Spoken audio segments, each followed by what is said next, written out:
Happy October, welcome to Cinemassacre's Monster Madness, but first, thanks to our sponsor, the Kraken Black Spiced Rum. Just in time for Halloween, the Kraken Limited Edition Black Roast Coffee Rum. This rum comes in a satanic 66.6 proof. It crawled out of the depths of hell and into your glass. It's unexpectedly rich, potent, and smooth. Try this new legend for a limited time because once it vanishes, it may never return. Available now, US only. Release the Kraken!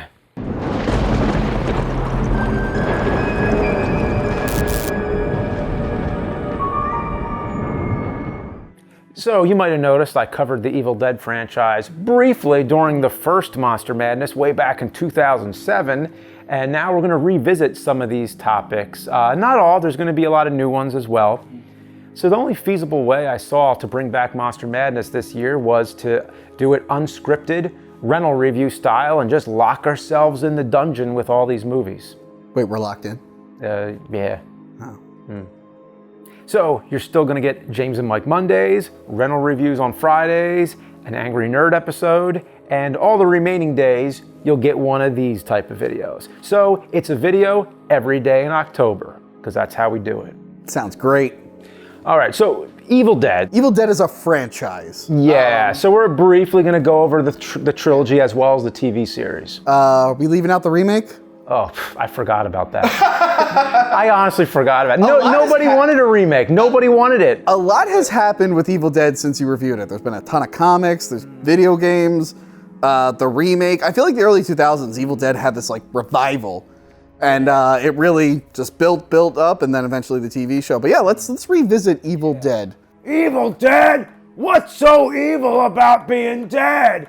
I'm dead, and I'm great. So what makes this trilogy special is and as well as the series, the TV show, is that its ability to balance humor, horror, atmosphere, innovative special effects, and creative camera work. Yes. Plus, it's a product of young filmmakers such as the Raimi brothers and Bruce Campbell. Yes. So it's kind of like one of those how do I say those? Like feel-good stories about young filmmakers getting together and make a movie. You know, it led to many things. It led to the Spider-Man movies getting made. Yeah. Led to Hercules and Xena getting made, which is what got me into Evil Dead, because it was that same kind of humor, just more violent. But no, I loved Evil Dead. I discovered it in the early 2000s. I actually have my DVD here. I got it signed by everyone in the cast in 2004 at Monster Mania, and then just 2 years ago, I finally got Bruce Campbell. I left the middle space for him. I really got into Evil Dead. I love Evil Dead. Not the biggest Evil Dead fan of my family. I think my cousin Monica has me beat. But yeah, this series is very important to me. It's very influential to young filmmakers, especially the first one. It taught me a lot of tricks and stuff that I used in college and whatnot. Oh, if you get a chance, the best behind-the-scenes stuff I ever read was in the Bruce Campbell's book. It's called "If Chins Could Kill: Confessions of a B-Movie Actor." I have his newest book. That's when I got his autograph. He's got another book too. He has a couple books, but one just came after out. the Make Love the Bruce Campbell Way. Yeah. There's like an even more recent one. Yeah. I'll have to check that out. Yeah. So the plot, in a nutshell, is just about there's this ancient book bound in human flesh.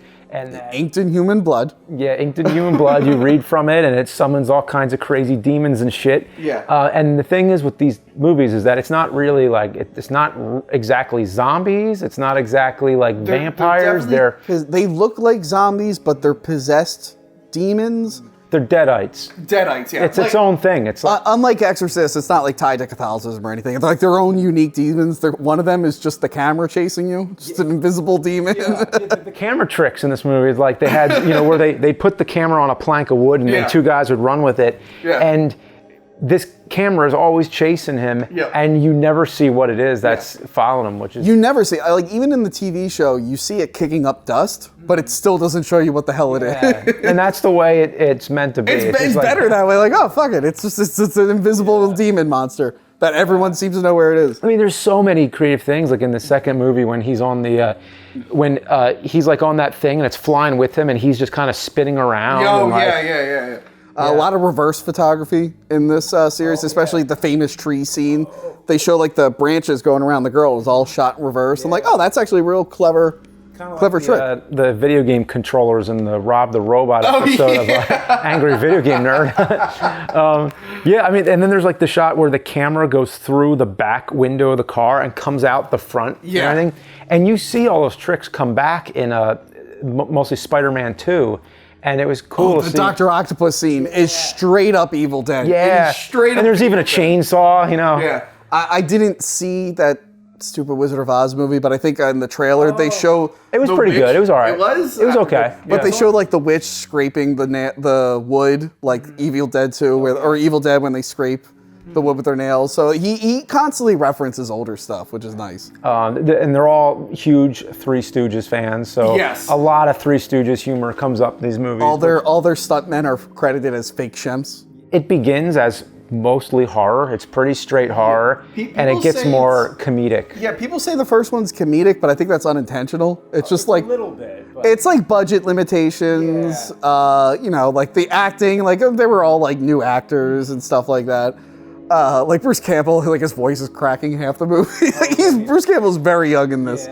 He's got a unibrow that I've never seen since, so that's how I know Bruce Campbell shaves his unibrow. But he looks very dorky and dweeby. He doesn't get his like personality really until the second movie. Like, it's kind of like Aliens, where like Ripley's just kind of like there, and then the second one is where she becomes the badass. It's the Evil Dead kind of follows that. I just remembered Within the Woods was actually like the first Evil Dead, really. Right. That was were they in high school or college when they made that? I think it was high school. I'm not sure, but or like early college.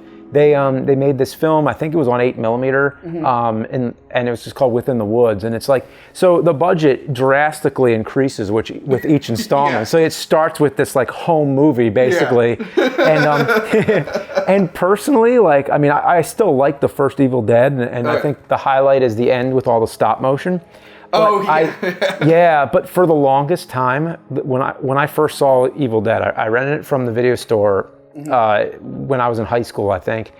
And I wasn't really that impressed with it the first time I saw it. And it wasn't until I finally saw the second movie later in college, I was like, oh, wow, I get it now. This is great. So I think, my opinion, I just think the second movie is way better. Oh, yeah. The second one is definitely my favorite. Like, by far my favorite. It is infinitely rewatchable. It's also my favorite horror movie of the 80s, I think, as well. So. By the way, one of the best commentary tracks ever. Evil Dead 2. Boy, they are hilarious. They point out so much stuff. So like Evil Dead 2, there's a scene where people are getting off a plane, and you see like this one guy who works at the airport like working on the door. It turns out he couldn't figure out how to open the door. Introducing Sarah. He can't get that door open. Look at Rob. Right. Like this stupid That's door. Rob Tepper, the producer on the right. He can never I wish get he that never door told open. me that. He's still there today. Yeah, and the commentary tracks, like when Bruce Campbell's running through the house, they point out that you can see the tops of the set in like in that one big tracking shot. That and From Dusk Till Dawn, I think are two of my favorite commentaries. Let's talk about continuity in the series. Oh, so it's a part remake. Yes. So I feel like you don't really need the first Evil Dead when you have two, because it starts off as a remake of it, and then it picks up, and then technically there's very loose continuity throughout all of them, and like technically they're all self-contained, really. Like the second one, at the time, the first one was owned by someone else, so they reshot everything because they couldn't get footage. And then the third one, they're like, all right, well, let's reshoot everything again for this backstory. But like the beginning of each movie ignores the ending of the previous movie or changes it. Like Evil Dead 2, he goes back to medieval times and they're all worshiping him. And then we didn't even get into like the multiple endings of Army of Darkness. And then the TV show has the whole thing. Yeah, I was like, because so Army of Darkness, they couldn't get the rights to the footage of Evil Dead 2. So they refilmed the scene where he's fighting with his hand and has to cut it off with a chainsaw. In Evil Dead 2, it's so much better because you see the blood just spraying onto his face. In Army of Darkness, the camera just kind of like zips past him and you don't see any blood or anything. Because Army of Darkness was made by Universal, so they was kind of like Phantasm. They like Universal like had something to do with it. Universal, they tend to buy sequels. They do the same thing for Halloween. They'll buy like a sequel to like a really popular horror film and they give it a big budget and add explosions everywhere. But the third one is where it drips into like action comedy. Like the horror aspect is kind of gone at that point. by the time you get to Army of Darkness, it's like Three Stooges. Yes. And I love it. I love it all. But you go from horror to horror comedy to comedy horror. Yeah. Army of Darkness is the first one I saw.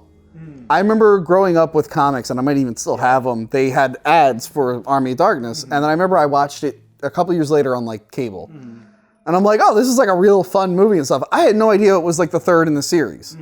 It should have been called Medieval Dead, like they wanted to call it. Yeah, I know, that would have been so much better.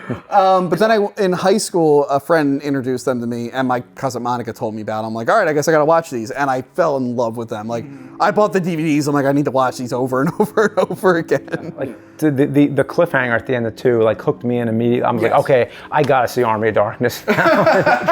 And Army of Darkness, I think, it's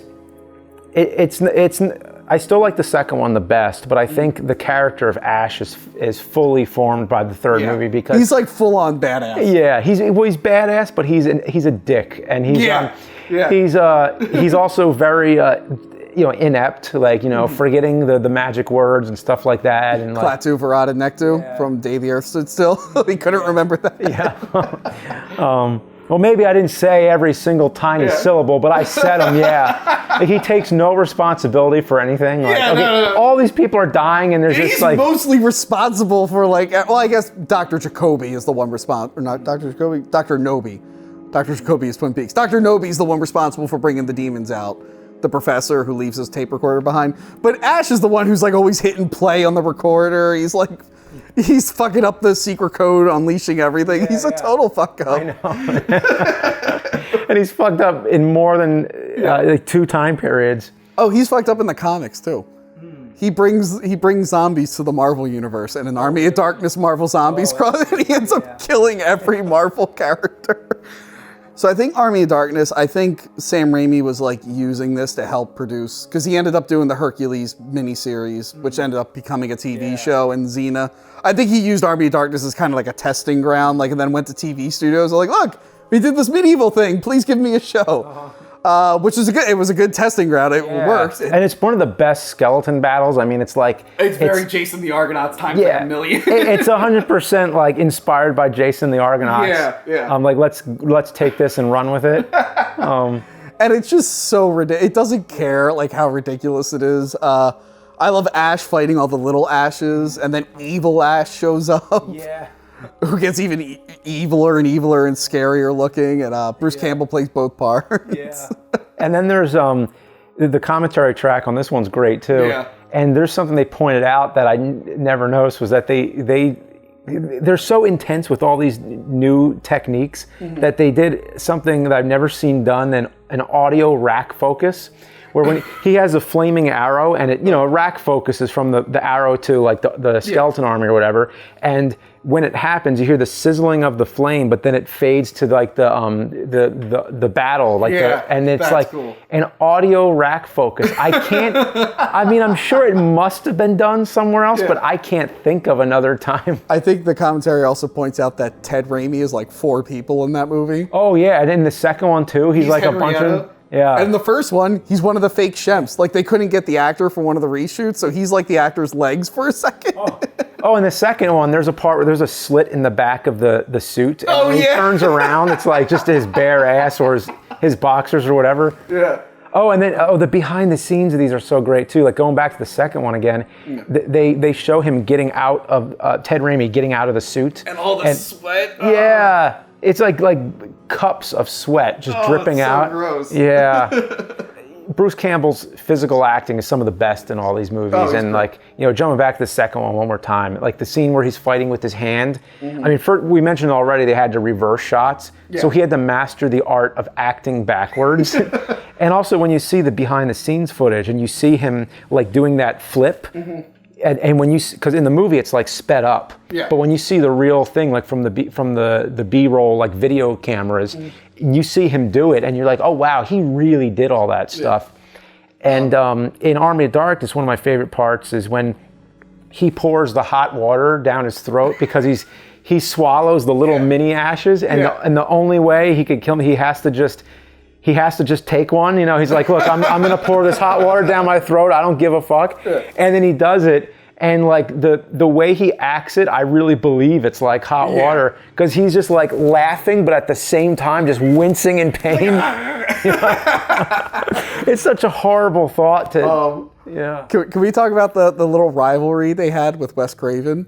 Yeah. Yeah. So Evil Dead 1, they go into the basement, and inexplicably, this professor who owned the cabin had a poster of Hills Have Eyes in his basement that's ripped up. Because Hills Have Eyes had Jaws ripped up originally. It was just a picture of a shark, but I think the idea was that it was Jaws. Yeah, it's like the idea is basically like, oh, that's not real horror. Yeah. This is real. So then Evil Dead did that to Hills Have Eyes. Then in Nightmare on Elm Street, the girl's watching Evil Dead. Yeah. And then Evil Dead 2, Ash goes into the work shed and Freddy's glove is hanging behind him. So they were constantly going back and forth. Oh, shit. Kraken. Yeah. Don't fuck with the Kraken. Yeah, I mean, the last thing about, I mean, the Army of Darkness, I mean, besides having so many memorable quotes, we could just quote it all day, but at the very end, when if you've seen the director's cut ending where he goes into the future, that was meant to be the real ending, but then the studio wanted a more like upbeat ending, so then they have him come back to his own time and everything's fine. But I always wanted to see an Evil Dead 4 that picks up from that timeline.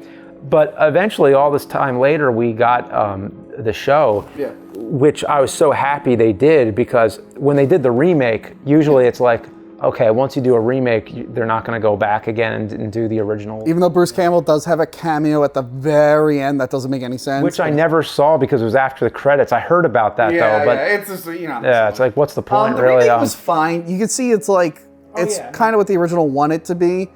I think it could have built up to the scares a little bit more. It kind of goes a little too early with it.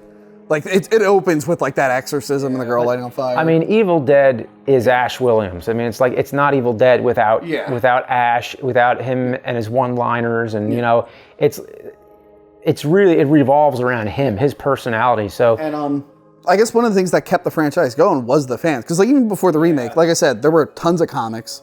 The comics are actually pretty interesting. There's some really good ones in there. The video games, not all of them great. I think you played the PlayStation 1 game and you weren't thrilled with it. But Evil Dead Regeneration on PS2 is great. Ted Raimi's your sidekick. It's hilarious. Oh, cool. And Ash does the voice in them. So things were still going. They were going to do Freddy versus Jason versus Ash, but they couldn't get it off the ground. Like Sam Raimi and them, they didn't like that they couldn't control Freddy and Jason as characters. Like they didn't have full creative freedom.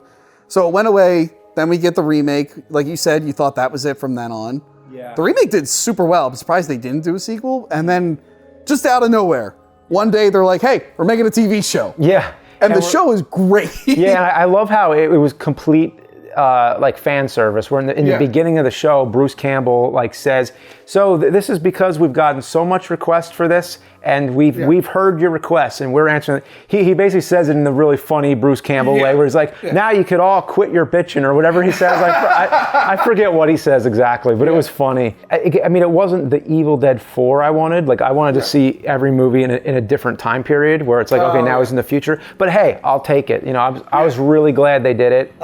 They were limited by some, like they weren't allowed to reference Army of Darkness.